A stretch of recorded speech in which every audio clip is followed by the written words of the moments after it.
Monopoly Deal. Yes, this packaging is super beat up, but get over it because it's a well-played game. In today's video, we are going to go through how to play Monopoly Deal, including how to set up the game, how gameplay, what your goal is, and stay to the very end because we're going to go over additional rules.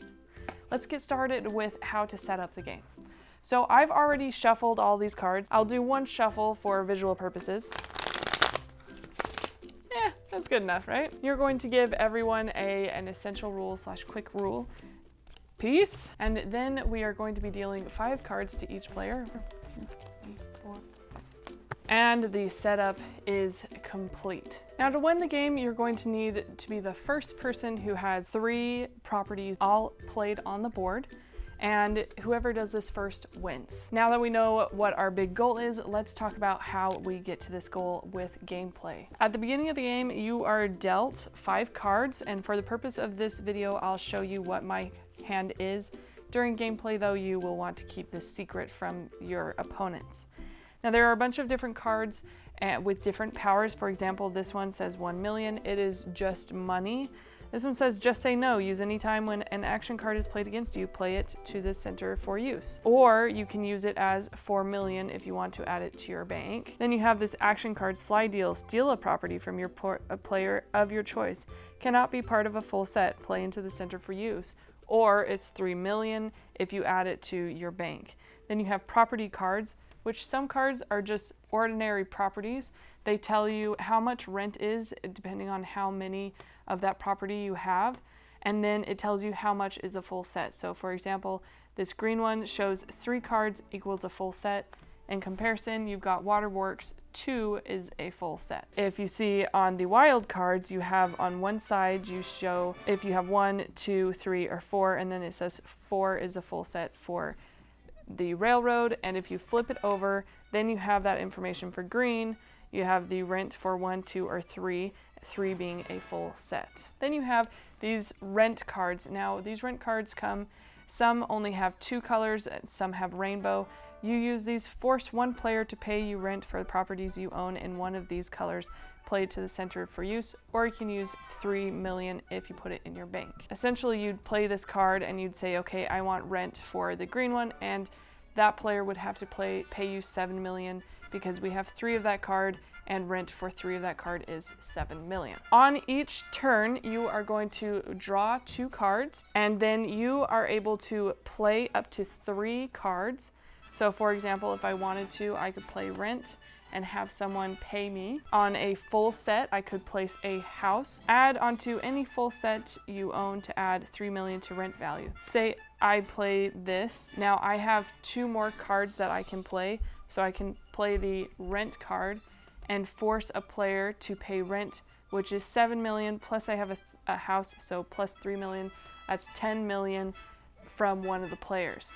Now, to be able to pay someone, you need to have money in your bank. Money in your bank is essentially you just lay down one of your cards, and right now I have 1 million in my bank. If you charge rent to someone and they don't have any money, they can't pay you rent, and thus you just wasted your card. However, if someone has, say this person has a bank of 6 million, plus they have a property which is worth 4 million. If you laid down and you said, okay, you owe me rent, pay me rent for these greenhouses, it's 7 million plus 3 million, that's 10 million. Well, they have 6 million here, they'd have to pay you. And then they'd also have to pay you your property because you've got 4 million here, which you can take and add to your properties. Okay, after you've played 3 cards, you're done, and it is the next person's turn. The next person draws 2 cards, just like the other ones, and then they can play up to 3 cards. And this process continues until you have 3 completed properties. Let's talk about additional rules. If your hand gets more than 7 cards, by the end of the turn, you have to discard any additional cards. So 8 plus, you have to discard until you have only 7 cards in your hand. If you run out of cards, for example, I end my turn with 0 cards, the next time it is my turn, I can draw 5 cards. You can only pay from things that are on the table. You can't pay from your hand. So if someone charges you something, you have to pay from what you have on the table.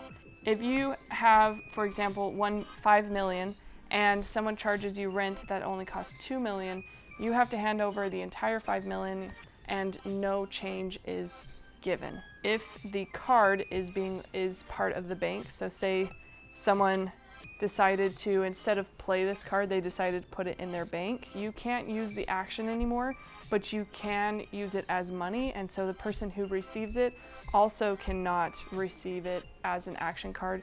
They only receive it as the money value. When you play a property card, it does have to be face up. There is no mortgaging in this game. It is face up so people can see it. You can, if you have a wild card, for example, you can make it more discreet by covering part of it, but you do have to have that property visible for everyone to see what it is.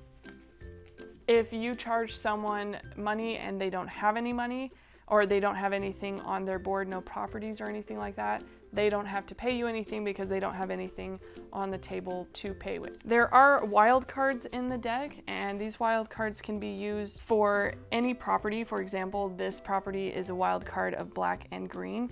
If I was using it as a green property and I drew the green property, I can actually replace the wild card with that card and place it to the side to be used for something else. That covers everything for how to play Monopoly Deal. I hope you have a lot of fun with this game. It's one that's been well used at my house, so I'm sure it will be for you. I don't have house rules for this game, but if you do, please share them in the comments below. I'd personally love to see them, and I'm sure the gaming community would as well. Please like this video and subscribe to my channel. I do videos for board games and card games, including how-tos, reviews, and strategies, so check those out.